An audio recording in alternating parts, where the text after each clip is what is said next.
बच्चों के बारे में चिंता आज बेहद कम है पूरी दुनिया में, और नई पीढ़ी के बारे में तो चिंता ही नहीं है।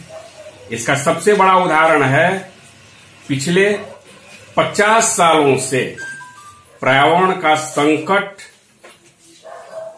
पूरी सभ्यता के सर पर तलवार की तरह खड़ी है। ये थे कृष्ण किसले, थे इसलिए कि अब वे नहीं हैं। उनकी खनकती हुई यह आवाज़, अंतर्राष्ट्रीय सोच अब नहीं मिलेगी। पत्रकारिता जगत को वे अलविदा कह सदा के लिए पारलौकिक दुनिया में चले गए, जहाँ न कोई उनसे मिल सकता है, न वहाँ से वे कुछ लिख बोल सकते हैं। समय की पकड़ देखिए। समय को समझने वाला व्यक्ति आज खुद समय बन गया, जिसे समय देने के लिए लोगों को समय का इंतज़ार करना पड़ेगा। जी हाँ, कृष्ण किसले नहीं रहे। हमारी ओर से उन्हें विनम्र श्रद्धांजलि। उनकी आवाज़ इस वीडियो के आप अंत में फिर सुनेंगे और यह उनकी अंतिम आवाज़ होगी। समय को आवाज़ लगाते लगाते खुद समय बन गए कृष्ण किसले। श्रद्धांजलि, विनम्र श्रद्धांजलि उस धनी पत्रकार को जिसे कृष्ण किसले कहते हैं। सुनो, मैं समय हूँ। जी, समय को आवाज़ देने वाले, समाज को जगाने वाले, समय को लिपिबद्ध करने वाले, समाज को समय के बारे में बताने वाले, ब्रह्मांड के रहस्य को बताने वाले, समाज के हर परिवर्तन, हर बदलाव, हर सकारात्मक नकारात्मक घटनाओं को आवाज़ देने वाले कृष्ण किसले नहीं रहे। एक शोधार्थी, एक लेखक, एक पत्रकार का जाना, वास्तव में कृष्ण किसले का जाना समाज की बड़ी क्षति है। उनकी किताब सुनो मैं समय हूँ एनवीटी से प्रकाशित हुई थी। एनवीटी से छपना ही बड़ी बात होती है किसी लेखक, साहित्यकार और पत्रकार के लिए। समय को लिपिबद्ध करने वाले, समय पर पकड़ बनाने वाले कृष्ण किसले आज खुद समय बन गए। कई पत्रकार आज उनके जाने का गम मना रहे हैं। कई पत्रकार उन्हीं के कारण पत्रकार बने और आज पत्रकारिता में अपना स्थान, अपना मुकाम हासिल किए हुए हैं। पत्रकारिता के क्षेत्र में उच्च पदों पर स्थापित होने के बाद पत्रकारिता से सेवानिवृत्त हुए।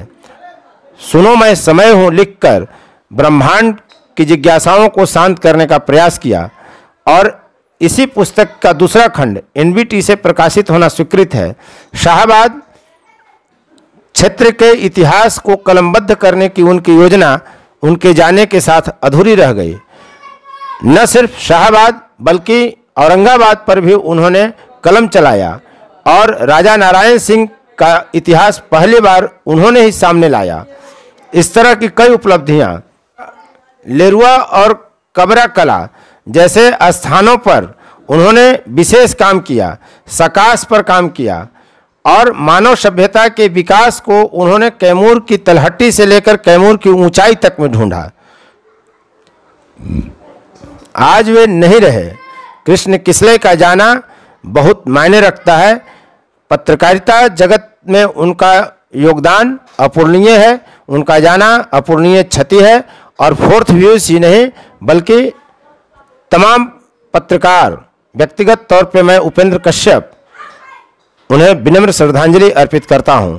उनसे कई बार बातें हो चुकी हैं, उनसे हमने कई बार साक्षात्कार भी लिया है, उन पर आगे भी चीज़ें लिखी जाती रहेंगी ऐसी मुझे उम्मीद है और यह मेरा प्रयास रहेगा। भगवान उनकी आत्मा को शांति दे और उनके पुत्र, पुत्री और पत्नी समेत सभी स्वजनों को इस दुख की घड़ी में संबल दे, यही मेरी ईश्वर से प्रार्थना होगी। 50 सालों से पर्यावरण का संकट पूरी सभ्यता के सर पर तलवार की तरह खड़ी है। सारा फैसला हुआ कि हम कार्बन उत्सर्जन कम कराएंगे, लेकिन अमीर देश उससे सहमत नहीं है। संयुक्त राष्ट्र के महा प्रयास के बावजूद एक बच्ची थनबर्ग ने अकेले स्कूल छोड़कर